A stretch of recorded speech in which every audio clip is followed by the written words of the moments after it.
Hello everyone, BPSC mentor के YouTube channel में आपका स्वागत है। इस वीडियो में हम लोग एडुटेरिया करंट अफेयर्स वार्षिकी 2022 के प्रैक्टिस सेट नंबर 10 को डिस्कस करेंगे। तो चलिए शुरू करते हैं। इस सेट का पहला प्रश्न है, एशिया पावर इंडेक्स 2021 के संदर्भ में कौन सा कथन सही है। इस इंडेक्स में कुल 26 देशों को शामिल किया गया, तो ये कथन सही है। भारत का स्थान चौथा है, तो ये भी कथन सही है। पहले स्थान पर यूएसए है, तो ये भी कथन सही है। इसका सही उत्तर हो जाएगा ऑप्शन डी, सभी कथन सही हैं। अगला प्रश्न है, प्रधानमंत्री नरेंद्र मोदी ने जेवर अंतर्राष्ट्रीय हवाई अड्डे की आधारशिला कहाँ रखी। तो इसका सही उत्तर हो जाएगा ऑप्शन ए, नोएडा उत्तर प्रदेश में। प्रधानमंत्री नरेंद्र मोदी ने जेवर अंतर्राष्ट्रीय हवाई अड्डे की आधारशिला नोएडा उत्तर प्रदेश में रखी है। अगला प्रश्न है, हाल ही में हैदरपुर आर्द्रभूमि को रामसर साइट की सूची में शामिल किया गया, यह किस राज्य में स्थित है।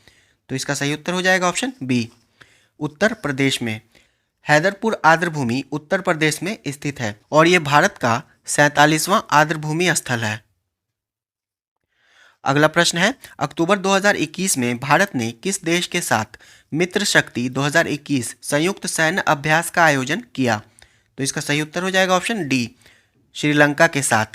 मित्र शक्ति 2021 संयुक्त सैन्य अभ्यास का आयोजन भारत और श्रीलंका के मध्य किया गया और इसका आयोजन श्रीलंका के अम्पारा में किया गया। अगला प्रश्न है, यूएई के किस मेजर जनरल को अंतर्राष्ट्रीय कानून प्रवर्तन एजेंसी इंटरपोल ने अध्यक्ष के रूप में नियुक्त किया है। तो इसका सही उत्तर हो जाएगा ऑप्शन ए, अहमद नसीर अल रईसी को। यूएई के मेजर जनरल अहमद नसीर अल रईसी को अंतर्राष्ट्रीय कानून प्रवर्तन एजेंसी इंटरपोल ने अध्यक्ष के रूप में नियुक्त किया है। अगला प्रश्न है, विश्व स्वास्थ्य संगठन यानी कि WHO ने कोरोना के नए स्ट्रेन को B.1.1.529 वेरिएंट ऑफ कंसर्न कहा है, जिसे WHO द्वारा क्या नाम दिया गया है। तो इसका सही उत्तर हो जाएगा ऑप्शन सी, ओमिक्रॉन। WHO ने कोरोना के नए स्ट्रेन B.1.1.529 को ओमिक्रॉन नाम दिया है और इसे वेरिएंट ऑफ कंसर्न भी कहा है। अगला प्रश्न है, हाल ही में राष्ट्रपति रामनाथ कोविंद ने पद्म पुरस्कार 2020 प्रदान किए। इनमें से किस केंद्रीय मंत्री को मरणोपरांत पद्म विभूषण से सम्मानित नहीं किया गया। तो इसका सही उत्तर हो जाएगा ऑप्शन डी, मनोहर पर्रिकर। अरुण जेटली, सुषमा स्वराज और जॉर्ज फर्नांडिस को पद्म विभूषण पुरस्कार प्रदान किया गया था।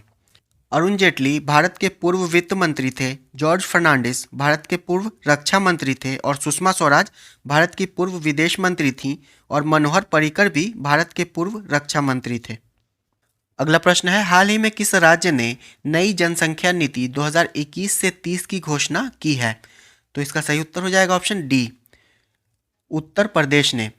उत्तर प्रदेश ने नई जनसंख्या नीति 2021 से 30 की घोषणा की है और इसकी घोषणा 11 जुलाई को विश्व जनसंख्या दिवस के अवसर पर की गई थी। अगला प्रश्न है, केंद्र सरकार की घोषणा के अनुसार दुनिया की सबसे लंबी राजमार्ग का निर्माण भारत में किया जा रहा है, वह है। इसका सही उत्तर हो जाएगा option C, Delhi Mumbai express highway. दुनिया की सबसे लंबी राजमार्ग दिल्ली मुंबई एक्सप्रेस हाईवे का निर्माण भारत में किया जा रहा है और इसकी लंबाई 1380 किलोमीटर है। अगला प्रश्न है, भारत के किस राज्य में देश का पहला क्रिप्टोगेमिक उद्यान का उद्घाटन किया गया।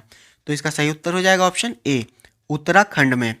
भारत के उत्तराखंड में देश के पहले क्रिप्टोगेमिक उद्यान का उद्घाटन किया गया और ये राष्ट्रीय उद्यान उत्तराखंड के देहरादून में अवस्थित है। अगला प्रश्न है, अक्टूबर 2021 में जारी हेनले पासपोर्ट इंडेक्स 2021 में भारत को कौन सा स्थान प्राप्त हुआ। तो इसका सही उत्तर हो जाएगा ऑप्शन डी, 90वां। हेनले पासपोर्ट इंडेक्स 2021 में भारत को 90वां स्थान प्राप्त हुआ है। वहीं संयुक्त रूप से पहला स्थान जापान और सिंगापुर को प्राप्त हुआ। अगला प्रश्न है, किस देश में विश्व बैडमिंटन चैंपियनशिप 2026 का आयोजन किया जाएगा। तो इसका सही उत्तर हो जाएगा ऑप्शन ए, भारत में। विश्व बैडमिंटन चैंपियनशिप 2026 का आयोजन भारत में किया जाएगा और इससे पहले 2009 में विश्व बैडमिंटन चैंपियनशिप का आयोजन भारत में किया जा चुका है। अगला प्रश्न है, सितंबर 2021 में किस राज्य की विधानसभा में बाल विवाह को पंजीकृत करने के लिए एक विधेयक पारित किया है? इसका सही उत्तर हो जाएगा ऑप्शन सी, राजस्थान। राजस्थान की विधानसभा ने बाल विवाह को पंजीकृत करने के लिए एक विधेयक पारित किया है और राजस्थान के मुख्यमंत्री हैं अशोक गहलोत। अगला प्रश्न है, हाल ही में भारत ने किस देश के साथ कृषि क्षेत्र में 3 वर्ष के लिए ज्वाइंट कार्यक्रम पर समझौता किया? तो इसका सही उत्तर हो जाएगा ऑप्शन ए, इजराइल। भारत ने इजराइल के साथ कृषि के क्षेत्र में 3 वर्ष के लिए ज्वाइंट कार्यक्रम पर समझौता किया है। अगला प्रश्न है, हाल ही में किस मंत्रालय के द्वारा निपुण भारत कार्यक्रम की शुरुआत की गई? तो इसका सही उत्तर हो जाएगा ऑप्शन ए, शिक्षा मंत्रालय के द्वारा। हाल ही में शिक्षा मंत्रालय के द्वारा निपुण भारत कार्यक्रम की शुरुआत की गई और वर्तमान में शिक्षा मंत्री हैं धर्मेंद्र प्रधान। अगला प्रश्न है, बहुराष्ट्रीय सैन्य अभ्यास ज़पैड 21 का आयोजन किस देश में किया गया जिसमें भारतीय सेना ने भी हिस्सा लिया? तो इसका सही उत्तर हो जाएगा ऑप्शन ए, रूस में। बहुराष्ट्रीय सैन्य अभ्यास ज़पैड 2021 का आयोजन रूस में किया गया और भारत के 200 सैनिकों ने इसमें भाग लिया था। अगला प्रश्न है, राष्ट्रीय युवा दिवस 2021 की थीम क्या है? तो इसका सही उत्तर हो जाएगा ऑप्शन ए, युवा उत्साह नए भारत का। राष्ट्रीय युवा दिवस 2021 की थीम थी युवा उत्साह नए भारत का। राष्ट्रीय युवा दिवस 12 जनवरी को स्वामी विवेकानंद के जन्मदिन पर मनाया जाता है। वहीं विश्व युवा दिवस 12 अगस्त को मनाया जाता है। अगला प्रश्न है, पश्चिम बंगाल में जल परिवहन में सुधार के लिए हाल ही में भारत सरकार ने किस संस्था के साथ ऋण समझौता किया है? तो इसका सही उत्तर हो जाएगा ऑप्शन बी, विश्व बैंक के साथ। भारत ने विश्व बैंक के साथ पश्चिम बंगाल में जल परिवहन में सुधार के लिए समझौता किया है। अगला प्रश्न है, BBC Indian sports women of the year पुरस्कार से 2021 में किसे सम्मानित किया गया? तो इसका सही उत्तर हो जाएगा ऑप्शन सी, कोनेरू हम्पी को।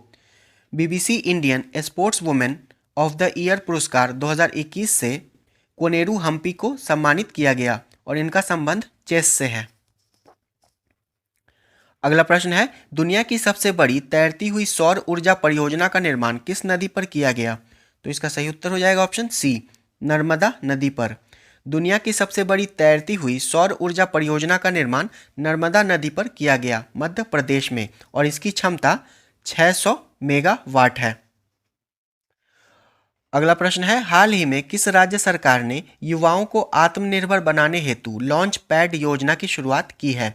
इसका सही उत्तर हो जाएगा ऑप्शन बी, मध्य प्रदेश। मध्य प्रदेश सरकार ने युवाओं को आत्मनिर्भर बनाने हेतु लॉन्च पैड योजना की शुरुआत की है और इसके तहत युवाओं को 6 लाख की प्रोत्साहन राशि दी जाएगी। अगला प्रश्न है, भ्रष्टाचार को कम करने तथा पारदर्शिता को बढ़ाने के लिए किस राज्य या केंद्र शासित प्रदेश के द्वारा सतर्क नागरिक मोबाइल ऐप लॉन्च किया गया? तो इसका सही उत्तर हो जाएगा ऑप्शन बी, जम्मू कश्मीर के द्वारा। जम्मू कश्मीर के द्वारा भ्रष्टाचार को कम करने तथा पारदर्शिता को बढ़ाने के लिए सतर्क नागरिक मोबाइल ऐप को लॉन्च किया गया है और वर्तमान में जम्मू कश्मीर के उपराज्यपाल हैं मनोज सिन्हा। अगला प्रश्न है, जनवरी 2021 में संयुक्त राष्ट्र द्वारा जारी रिपोर्ट के अनुसार सबसे ज्यादा भारतीय प्रवासी किस देश में स्थित हैं? तो इसका सही उत्तर हो जाएगा ऑप्शन सी, संयुक्त अरब अमीरात में। संयुक्त राष्ट्र के द्वारा जारी रिपोर्ट के अनुसार सबसे ज्यादा भारतीय प्रवासी संयुक्त अरब अमीरात में स्थित हैं।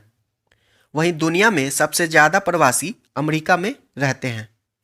अगला प्रश्न है, हरित और स्वच्छ ऊर्जा के बारे में जागरूकता फैलाने के उद्देश्य से संरक्षण क्षमता महोत्सव सक्षम 2021 का आयोजन किस मंत्रालय के द्वारा किया गया? तो इसका सही उत्तर हो जाएगा ऑप्शन सी, पेट्रोलियम मंत्रालय के द्वारा। हरित और स्वच्छ ऊर्जा के बारे में जागरूकता फैलाने के उद्देश्य से सक्षम 2021 का आयोजन पेट्रोलियम मंत्रालय के द्वारा किया गया।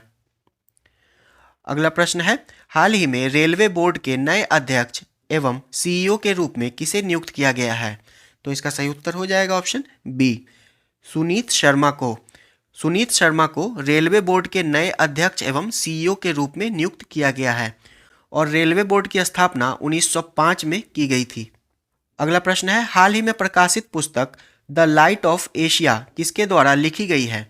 तो इसका सही उत्तर हो जाएगा ऑप्शन ए, जयराम रमेश के द्वारा। द लाइट ऑफ एशिया पुस्तक जयराम रमेश के द्वारा लिखी गई है और गौतम बुद्ध को लाइट ऑफ एशिया के नाम से जाना जाता है। अगला प्रश्न है, देश का पहला अनाज एटीएम पायलट परियोजना के रूप में किस शहर में स्थापित किया गया? तो इसका सही उत्तर हो जाएगा ऑप्शन डी, गुरुग्राम, हरियाणा में। देश का पहला अनाज एटीएम पायलट परियोजना के रूप में गुरुग्राम, हरियाणा में स्थापित किया गया है। अगला प्रश्न है, कारावासों के ऐतिहासिक महत्व को देखते हुए हाल ही में किस राज्य सरकार ने जेल पर्यटन की शुरुआत की है? तो इसका सही उत्तर हो जाएगा ऑप्शन ए, महाराष्ट्र सरकार ने। महाराष्ट्र सरकार ने हाल ही में जेल पर्यटन की शुरुआत की है और इसकी शुरुआत यरवदा जेल से की गई। अगला प्रश्न है, किस रेलवे जोन ने 3.5 किलोमीटर लंबाई की सबसे लंबी मालगाड़ी वासुकी को लॉन्च किया है? तो इसका सही उत्तर हो जाएगा ऑप्शन सी, दक्षिण पूर्व मध्य रेलवे। दक्षिण पूर्व मध्य रेलवे ने 3.5 किलोमीटर लंबी सबसे लंबी मालगाड़ी वासुकी को लॉन्च किया है और दक्षिण पूर्व मध्य रेलवे का मुख्यालय बिलासपुर में स्थित है और इस मालगाड़ी का परिचालन भिलाई से कोरबा तक किया गया। अगला प्रश्न है, देश का सबसे बड़ा मल्टी मॉडल लॉजिस्टिक पार्क किस शहर में बनाया जा रहा है? तो इसका सही उत्तर हो जाएगा ऑप्शन बी, अहमदाबाद में। देश का सबसे बड़ा multi modal logistic park Gujarat के अहमदाबाद में बनाया जा रहा है। अगला प्रश्न है, हाल ही में किन दो देशों की वायु सेनाओं के बीच एक्स डेजर्ट नाइट 2021 युद्ध अभ्यास का आयोजन किया गया? तो इसका सही उत्तर हो जाएगा ऑप्शन सी, भारत और फ्रांस के मध्य। भारत और फ्रांस की वायुसेनाओं के बीच एक्स डेजर्ट नाइट 21 युद्ध अभ्यास का आयोजन किया गया और इसका आयोजन जोधपुर एयरबेस पर किया गया था। अगला प्रश्न है, निम्नलिखित में से किस व्यक्ति को डॉक्टर एपीजे अब्दुल कलाम वैज्ञानिक पुरस्कार 2021 से सम्मानित किया गया? तो इसका सही उत्तर हो जाएगा ऑप्शन सी, अमित केसरवानी को। डॉक्टर एपीजे अब्दुल कलाम वैज्ञानिक पुरस्कार 2021 से अमित केसरवानी को सम्मानित किया गया। अगला प्रश्न है, अमेजन कंपनी के द्वारा भारत के किस शहर में देश का पहला डिजिटल केंद्र लॉन्च किया गया? तो इसका सही उत्तर हो जाएगा ऑप्शन सी, सूरत में। अमेजन कंपनी के द्वारा देश का पहला डिजिटल केंद्र सूरत में लॉन्च किया गया। अगला प्रश्न है, 2 मार्च 2021 को प्रधानमंत्री नरेंद्र मोदी ने मैरीटाइम इंडिया समिट का उद्घाटन किया। इसमें कौन सा देश सहयोगी देश रहा? तो इसका सही उत्तर हो जाएगा option B, Denmark. Maritime India summit का उद्घाटन प्रधानमंत्री नरेंद्र मोदी के द्वारा किया गया और इसमें डेनमार्क सहयोगी देश रहा। अगला प्रश्न है, मार्च 2021 में भारत तथा बांग्लादेश के बीच मैत्री सेतु पुल का उद्घाटन किया गया। यह पुल किस नदी पर बनाया गया है? तो इसका सही उत्तर हो जाएगा ऑप्शन ए, फेनी नदी पर। भारत तथा बांग्लादेश के बीच मैत्री सेतु पुल फेनी नदी पर बनाया गया है जो त्रिपुरा को बांग्लादेश से जोड़ेगा। अगला प्रश्न है, हाल ही में किस देश के एक बड़े मालवाहक जहाज के कारण सुएज नहर का मार्ग बाधित हो गया था? तो इसका सही उत्तर हो जाएगा ऑप्शन सी, ताइवान। ताइवान के एक बड़े मालवाहक जहाज एवर गिवन के द्वारा सुएज नहर का मार्ग बाधित हो गया था। अगला प्रश्न है, किस मंत्रालय के द्वारा हाल ही में ग्लोबल बायो इंडिया 2021 का आयोजन किया गया? तो इसका सही उत्तर हो जाएगा ऑप्शन सी, विज्ञान एवं प्रौद्योगिकी मंत्रालय के द्वारा। हाल ही में ग्लोबल बायो इंडिया 2021 का आयोजन विज्ञान एवं प्रौद्योगिकी मंत्रालय के द्वारा किया गया था। अगला प्रश्न है, इसरो ने ब्राजील के अमेजोनिया वन सहित 18 अन्य उपग्रहों को किस प्रक्षेपण यान के जरिए लॉन्च किया? तो इसका सही उत्तर हो जाएगा ऑप्शन डी, PSLV C51 के द्वारा। ब्राजील के अमेजोनिया वन सहित 18 अन्य उपग्रहों को इसरो के द्वारा PSLV C51 के द्वारा लॉन्च किया गया था और इसे आंध्र प्रदेश के सतीश धवन अंतरिक्ष केंद्र से लॉन्च किया गया था। अगला प्रश्न है, हाल ही में केंद्रीय मंत्री परिषद का विस्तार किया गया, इसके संबंध में कौन सुमेलित नहीं है? धर्मेंद्र प्रधान शिक्षा मंत्री, ये सही है। अश्वनी वैष्णव रेलवे मंत्री, ये भी सही है। किरण रिजिजू पंचायती राज्य मंत्री, तो ये गलत है। पंचायती राज्य मंत्री गिरिराज सिंह हैं, वहीं किरण रिजिजू कानून मंत्री हैं। अनुराग ठाकुर खेल मंत्री, ये भी सही है। तो इसका सही उत्तर हो जाएगा ऑप्शन सी। अगला प्रश्न है, ऑल इंग्लैंड बैडमिंटन चैंपियनशिप का खिताब किस पुरुष खिलाड़ी ने जीता? इसका सही उत्तर हो जाएगा ऑप्शन बी, लीजी जिया ने। ऑल इंग्लैंड बैडमिंटन चैंपियनशिप का खिताब लीजी जिया ने जीता। अगला प्रश्न है, हाल ही में प्रसिद्ध फिल्म अभिनेता दिलीप कुमार का निधन हो गया, उनका वास्तविक नाम क्या था? तो इसका सही उत्तर हो जाएगा ऑप्शन ए, मोहम्मद यूसुफ खान। दिलीप कुमार का वास्तविक नाम मोहम्मद यूसुफ खान था। अगला प्रश्न है, महाराष्ट्र सरकार ने किस प्रसिद्ध गायिका को वर्ष 2020 का महाराष्ट्र भूषण अवार्ड प्रदान करने की घोषणा की है? तो इसका सही उत्तर हो जाएगा ऑप्शन सी, आशा भोसले को। महाराष्ट्र सरकार ने महाराष्ट्र भूषण अवार्ड आशा भोसले को प्रदान करने की घोषणा की है। अगला प्रश्न है, देश का पहला पूरी तरह से विद्युतीकृत रेलवे जोन कौन बन गया है?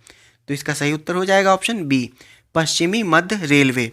पश्चिमी मध्य रेलवे देश का पहला पूर्ण विद्युतीकृत रेलवे जोन बन गया है और पश्चिमी मध्य रेलवे का मुख्यालय जबलपुर एमपी में स्थित है।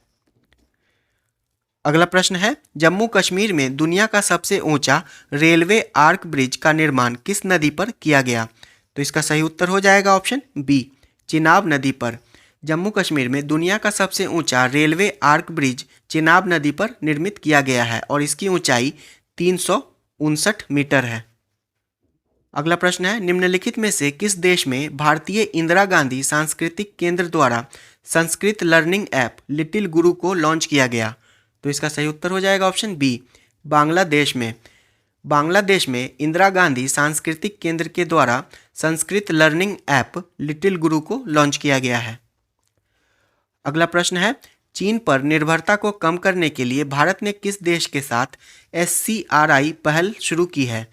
तो इसका सही उत्तर हो जाएगा ऑप्शन डी, जापान और ऑस्ट्रेलिया के साथ। भारत ने चीन पर निर्भरता को कम करने के लिए जापान और ऑस्ट्रेलिया के साथ SCRI पहल की शुरुआत की है। अगला प्रश्न है, हाल ही में लॉन्च की गई पुस्तक all time favourites for children किसके द्वारा लिखी गई है? तो इसका सही उत्तर हो जाएगा ऑप्शन बी, रस्किन बॉन्ड के द्वारा। All time favourites for children पुस्तक रस्किन बॉन्ड के द्वारा लिखी गई है।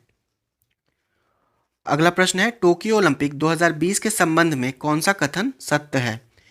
इस ओलंपिक में पदक तालिका में अमेरिका शीर्ष स्थान पर रहा, तो यह कथन सही है। इस ओलंपिक में पदक तालिका में भारत का स्थान 48वां था, तो यह भी कथन सही है। इसका सही उत्तर हो जाएगा ऑप्शन सी, दोनों ही कथन सत्य हैं। टोक्यो ओलंपिक 2020 में भारत को कुल 7 मेडल प्राप्त हुए और भारत का स्थान 48वां था। अगला प्रश्न है, बजट में घोषित प्रधानमंत्री आत्मनिर्भर स्वस्थ भारत योजना के तहत आवंटित राशि कितनी है? तो इसका सही उत्तर हो जाएगा ऑप्शन ए, 64,180 करोड़। प्रधानमंत्री आत्मनिर्भर स्वस्थ भारत योजना के तहत आवंटित राशि 64,180 करोड़ है। वहीं वैक्सीन के लिए 35,000 करोड़ की राशि आवंटित की गई है। अगला प्रश्न है, 2021-22 के केंद्रीय बजट का कुल व्यय है? तो इसका सही उत्तर हो जाएगा ऑप्शन ए, 34,83,236 करोड़। केंद्रीय बजट का कुल व्यय 34,83,236 करोड़ रुपए है। वहीं इस वर्ष राजकोषीय घाटा 6.8% रहा। ये वीडियो यहीं समाप्त होता है। अगर वीडियो पसंद आ रहा है तो प्लीज़ इसे लाइक कर दें और अब तक हमारे चैनल को सब्सक्राइब नहीं किया तो प्लीज़ इसे सब्सक्राइब भी कर लें। धन्यवाद।